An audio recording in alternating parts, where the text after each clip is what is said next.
Jérémy Rivkin, c'est quelqu'un qui a une vision mondiale, qui a toujours été quelqu'un dans la prospective, dans l'anticipation, et qui du coup est aujourd'hui en capacité d'offrir une vision, ce qui finalement est ce qui nous manque le plus.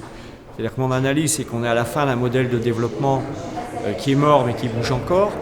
Le nouveau modèle de développement n'est pas encore apparu, on n'a pas de nouvel imaginaire, et donc on est dans une période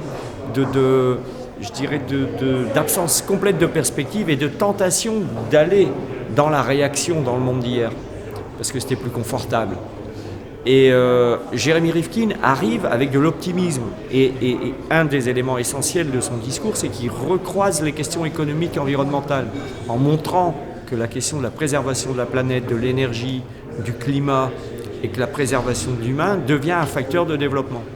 Et donc ça, c'est extrêmement intéressant parce que son aura, sa capacité à le formuler, sa connaissance des grands états du monde font que ce discours, ça prend dans les médias, ça prend sur les acteurs. Et donc, par exemple, pour quelqu'un comme moi qui suis militant de ces questions-là depuis 25 ans, j'ai l'impression que ça vient donner un vent dans le dos extraordinaire et que ça met en perspective.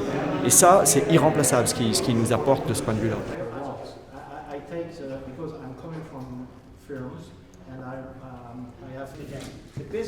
La venue de Jérémy Rivkin en Nord-Pas-de-Calais, c'est suite à un contact avec Philippe Vasseur et Daniel Percheron, où ils se sont rencontrés dans un déplacement international. Et en fait, ce qui caractérise notre région, c'est probablement d'être celle qui a été le plus marquée par l'ancien modèle de développement. La mine, moi je connais très bien ça, j'avais 9 puits de mine dans ma commune, la sidérurgie, le textile, tout ça, ça a reflué, et par rapport à d'autres régions en France, on est beaucoup plus marqué, on a beaucoup plus de séquelles.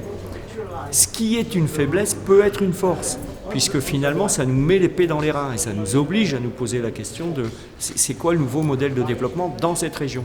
Et c'est ce qui a permis à Philippe Vasseur et Daniel Percheron de dire nous osons engager un partenariat avec Jérémy Rivkin, qui évidemment est décapant dans ses analyses, mais qui du coup nous apporte à la fois une crédibilité et nous pouvons lui apporter un terrain d'expérience.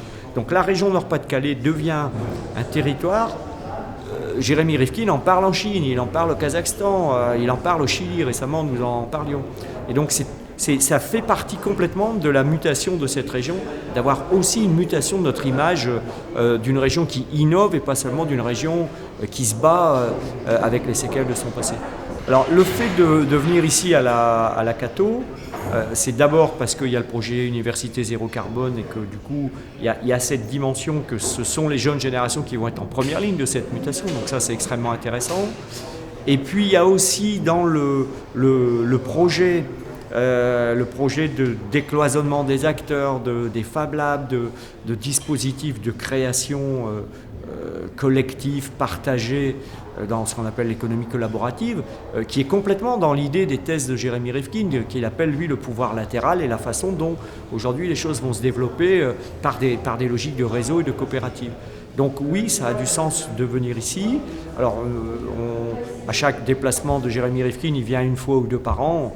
On est allé voir hier à Dunkerque, par exemple, les grandes industries de la région Nord-Pas-de-Calais. On essaye d'éclairer cette question de notre avenir et de l'évolution de notre économie par des acteurs qui, au quotidien, travaillent sur ces questions. Thank you. Thank you very much. Thank you.